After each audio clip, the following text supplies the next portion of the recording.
How to remove channels on WhatsApp. First of all, simply open WhatsApp, and after the app is open, simply navigate to the Updates tab, and there you'll see a channel section, and under there is a list of all the channels that you have subscribed to.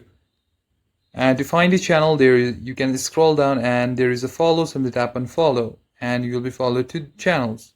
And let's say if you just want to unfollow the channel, simply long press on it, and once it is selected, tap on the vertical dot at the top and there is an unfollow at the bottom. Simply tap on unfollow and you will be unfollowed. Tap on unfollow and it will ask you a pop-up question like, are you sure you want to unfollow this channel? And stars will be removed from updates in this channel. And if you're confirmed, tap on unfollow, and that's it. In this way, you can easily remove any channels from your WhatsApp. And thank you for watching this video, guys. If you enjoyed the video, consider give it a like and subscribe to the channel. I'll see you on the next one.